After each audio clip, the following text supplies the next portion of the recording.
ladies and gentlemen. Well, good evening, good morning, good afternoon, good tea time, I don't know. Whatever time you decide to log on and watch this. Yeah, so, been quite a while, actually, I think, isn't it, really, since we last did an update. In regards to Little Red, not really had an awful lot going on. A few little bits going on, which we'll get onto in a minute. So yeah, not really busy on that front, but in my personal life, other things going on. Yeah, it's been a bit mad, a bit hectic, but, you know, some good, some bad, can't complain. Right, stop waffling, let's get to the point. So yeah, it's been a while, so we've got a bit of catching up to do. We took Little Red to the Horse Sports meet, first meet of the year, the other evening. Myself and Dean went up there. It was really quite successful, actually. Didn't break down. I mean, we arrived running on 3 cylinders, not 4.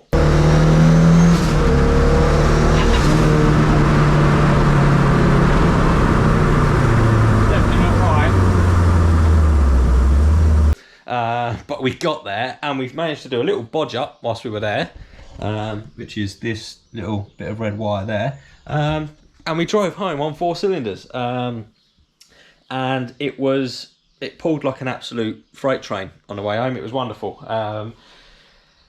Steering is a little bit vague, always has been a little bit vague. Obviously, inevitable amount of torque steer with said wheels on said light car with said ridiculous engine. Torque steer and vague steering don't really go very well together, do they?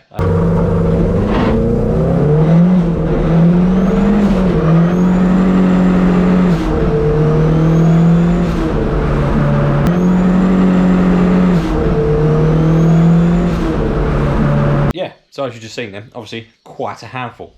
Now, there's a number of things I want to have a look at. Is some of the steering loose, or is it just a worn pinion wheel on the rack and pinion? I don't know. If I move the steering wheel this much, right, you see how much I'm moving that? There's the wheel. I mean, that's not great, is it? Let's be honest, that's more than 10 mil worth of play. So, number of things. It was always a bit vague, but I don't ever remember it being that vague, so I'm kind of hoping, well, I say hoping, wondering if something has come a little bit loose. So, 2 things we're going to do this evening. One is fix this here. Should be quite an easy little repair, just do the soldering iron and whatever else. And then we're going to jack the front up and have a look at all the steering gear and make sure everything is tight as it should be. And then, depending on what the time is, I need to jack the back up, take the Panhard rod off, cut it, shorten it, weld it, put it back on. Because, as you can see this side, we've got some really good fitment on the wheels. And then on the other side around here, it pokes out. So, I mean, it's still half decent fitment, but it pokes out enough so that where the passenger in the car, you can see it's scrubbing the tyre, and eventually that's going to cut through. And I don't want that to happen whilst we're driving down the motorway. So I need to trim the arches, move the Panhard over a little bit so that it's equal on either side. And all that is purely because the car's lowered, obviously, and with the Panhard rod, the lower you go, the further the wheel pushes to the left. That's why you buy an adjustable Panhard rod, which I have got. Rose joint adjustable Panhard rod, but still too long for as low as the car is, so I need to cut that and do all that. But right, first things first, I'm going to stop waffling and I'm going to get the car jacked up and we'll have a look at this sketchy steering. Right, just like that, car's jacked up. Not all the way, but just enough for the steering to be loose. Right, let's have a look, see what's going on, shall we? I've not looked at this, so you guys will be seeing it at the same time as me.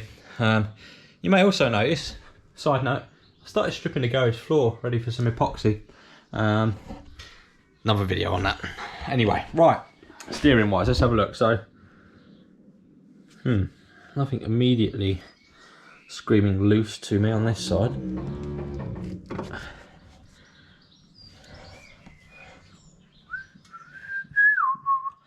Ball joint still in place.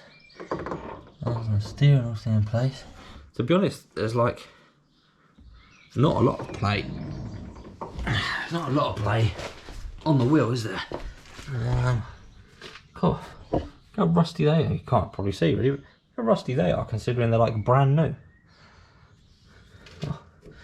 Right, that's alright. That's still tight.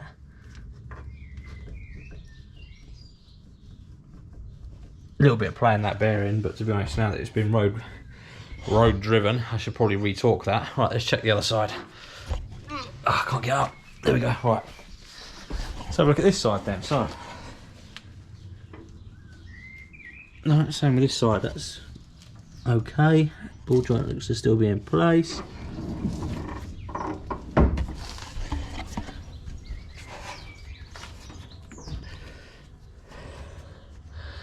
Tie rod is tight. Bit of CV grease being flicked out everywhere in there. And that CV boot there with the cable tie on, but deal with that another time. Right. Well, everything on the rack side then is tight. Wheel to wheel. Which can only mean one thing. I need a new rack, I guess. Right, let's have a look. So, show you guys again. Right, even with it off the ground, you can feel there's a notch in it. So, with it under load, there.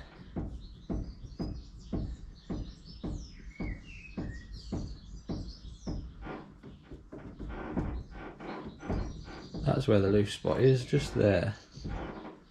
You can hear it knock.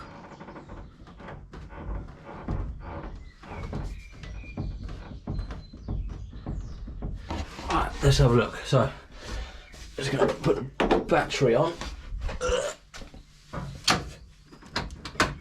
so that I can put the lights on down here. Ta-da! And then we can see what we've got. So, for those of you not familiar, Fiesta has a two-piece rack designed to collapse here in the event that you ram up the arse of someone, so you don't spear yourself on the steering wheel. So we can have a look at that. So there's no play in that. You can see the whole rack is moving nicely on that. The whole thing moves. So it's really loose there.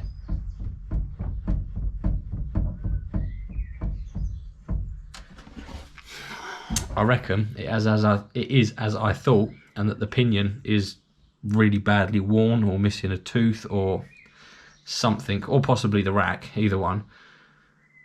And that's where that looseness is, where those teeth are like that. I did strip this. I did strip this rack and put it back together and re-grease everything when I first rebuilt it all. And if I'm honest with you, I don't remember seeing anything wrong with it. But then again, right, let's have a little look in there. Now, well, you guys will be able to see, but that's where the rack comes through. Yeah, see, there's no play in the steering column, so to speak. But you can see there, it's very loose where it goes into the rack. Less than ideal. The only way I'm going to be able to go any further with that is to strip the rack out. I don't really want to strip the rack out. Not massively difficult to do, but kind of unnecessary. Also, Bromley Pageant is in a week, next Sunday. I'm meant to be going to that, so I don't want to get too far into anything. Although, equally, trying to go to Bromley Pageant if I've got no steering is probably equally as not desirable as taking the rack out. I'm going to finish my beer and then decide what I'm going to do after that. Right, well, made my decision quite quickly. I'm not taking the rack out at the moment. I'm going to move on to the Panhard rod. But I have just found something quite worrying. Let's pop you guys there. Just like that. And watch this.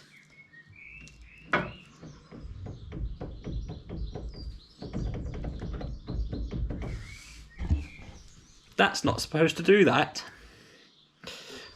Let's see what the other side's like. Now these are brand new bearings, so I'm guessing it's probably just come loose. Yeah, see that's got some play in it as well. I'm guessing they've probably just loosened themselves up where they've been on the road after I torqued them, but they shouldn't really do that. To be fair though, in all fairness, I did never stab the nut, so that could probably be why. Right, I'm gonna drop the car down, re-torque these wheel bearings, and move on to the back. Right, car's on the ground, 30mm socket, multi-point. I've just done the other side, and I thought I'd film this because that's a wheel bearing, right? It's one hand, hardly any pressure on here. That's quite loose. That would be good, wouldn't it? If your wheel bearing falls apart and wheel goes flying down the road. Wouldn't have been good. Right, yeah, a second.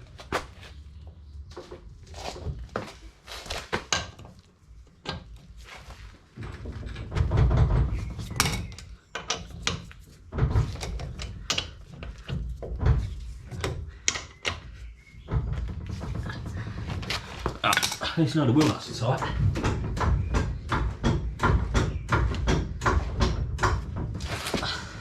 That's one bonus.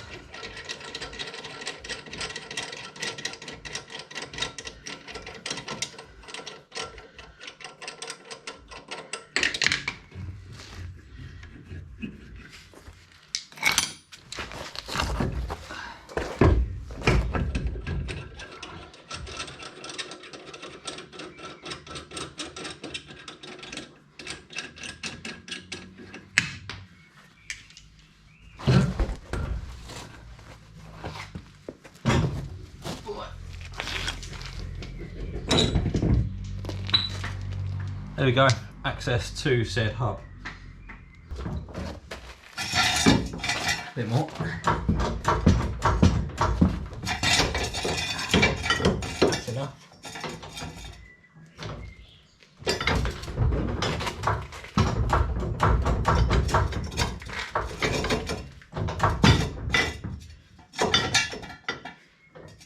Try again.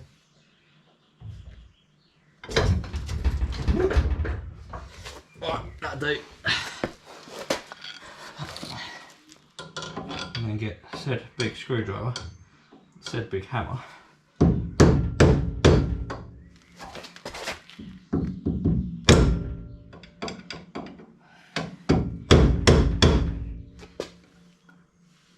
Yeah.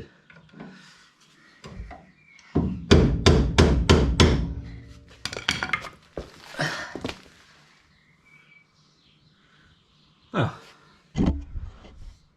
might fit that a bit too hard, but that should do it. Failing that, I'll have to drill the end of these CVs and put a clip in there, but that should be fine. Right, let's put it all back together and do the other side.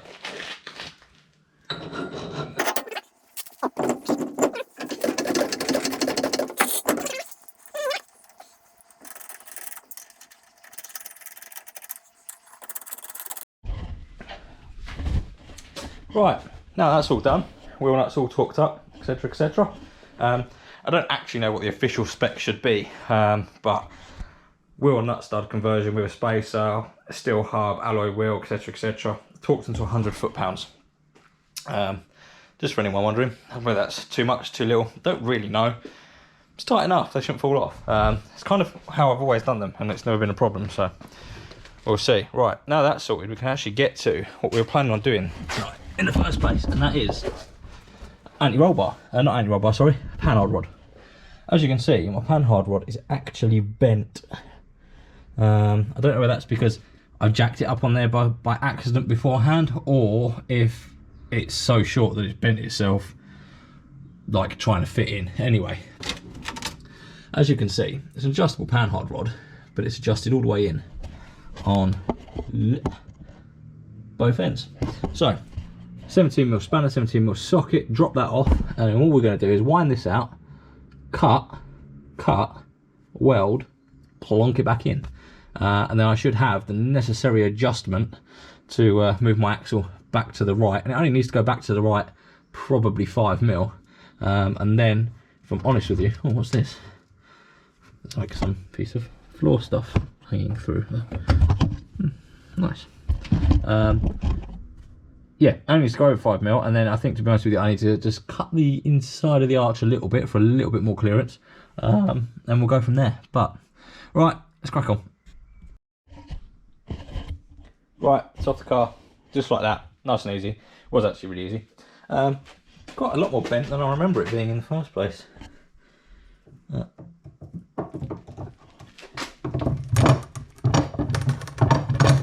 Yeah, so, right.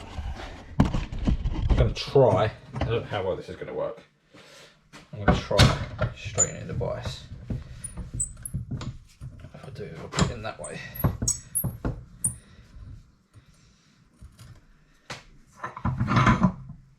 Like that.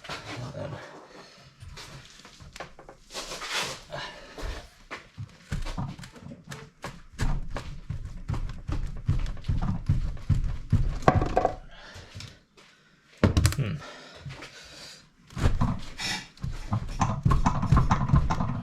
vice is clearly loose.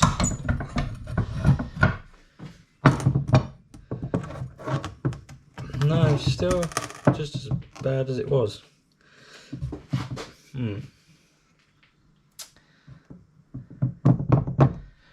Alright, do you know what? I'm just going to cut it, shorten it as it is anyway. Right, here's the plan. What I'm going to do is pop this in the vice like that, like so.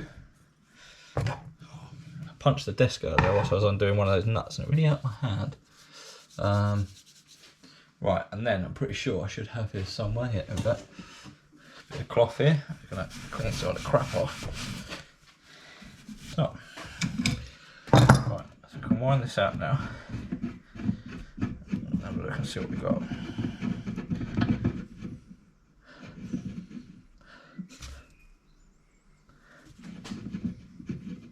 Interesting. I can smell gas. Right. Cool, that smells. That's out. That goes in there, yay far.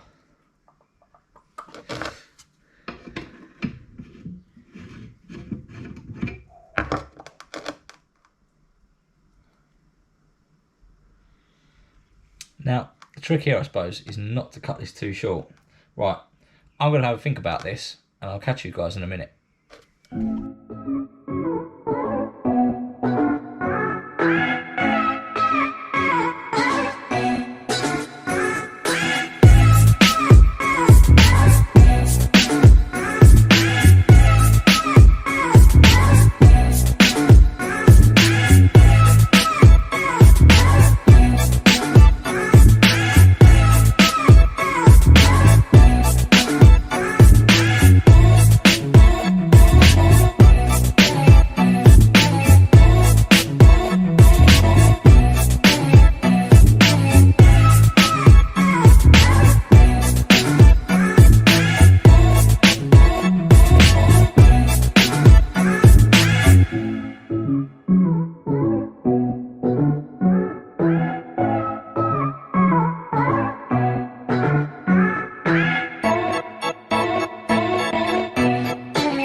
Right, well, I don't think I fucked it up. I mean, we won't find out till we put it on the car, but right, here's what we got. So these are obviously wound all the way in. So I've wound them all the way out, measured my thread length. A rule of thumb of 1.5 times the diameter of the thread to get a minimum engagement. So I've gone 1.5, so this is 10mm, M10. So I've gone 20mm to give myself 5mm over minimum engagement. Which basically ends up looking something like this. I've cut the bar down, so I measured out, and the bar needed to be cut down 30mm. So I cut the bar down 30mm to get this bit out. as you can see, that's the weld that was on it previously. Now I wasn't going to try and mess around and grind that out, so I've just cut behind the weld and then cleaned it up, and that obviously prepared that end for welding already, but that fits straight inside there like that, nice and easy. So cut my initial 30mm down like that, and then pop that back in there, measured the thickness of that basically, and then cut that off again, so that gives us 30mm. I'm going to do this with you in the interest of fairness, right? Now it was 81.5 centre to centre, so I've gone out with these so that I've got some inward play and outward play, so I'm basically in the centre of each thread, and I need 5mm of movement to the right, so I've cut 30mm out, which should give me 81mm with the current settings. So in the interest of fairness, I'm going to measure this with you guys and we'll see if we've messed it up or not. When I say we, me. Right. 86, 87. So yeah, 81 with a little wind down. That will work nicely. Right. This is clean, that's clean. Hang on. This is clean, that's clean. Shove that in there. And then, as Mike would say, blob it in.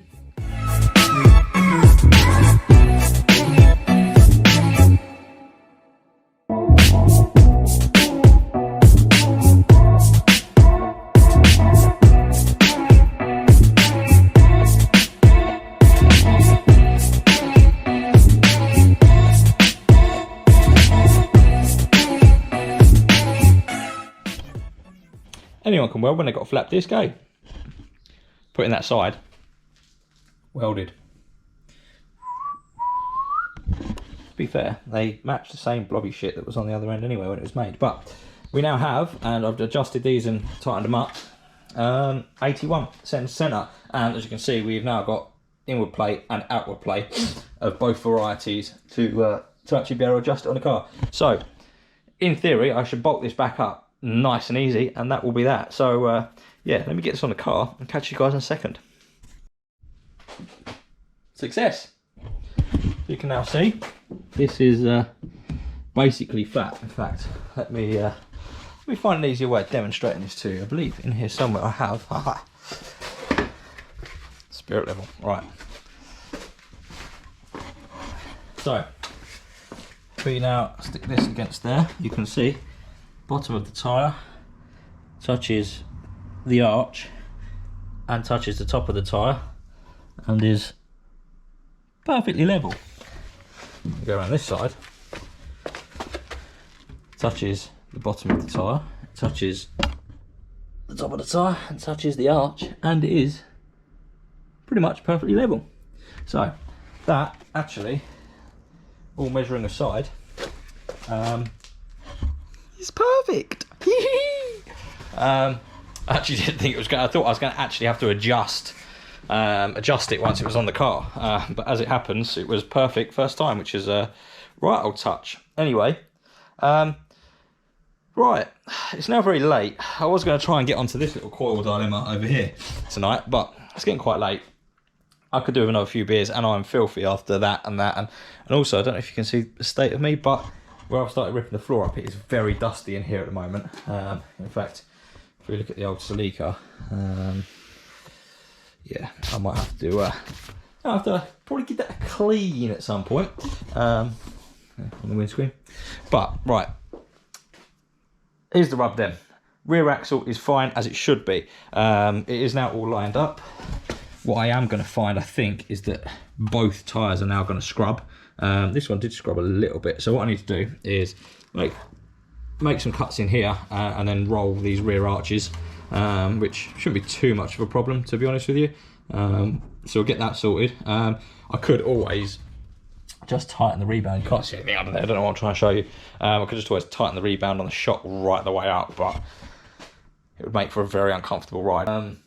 Yeah, it's not comfy.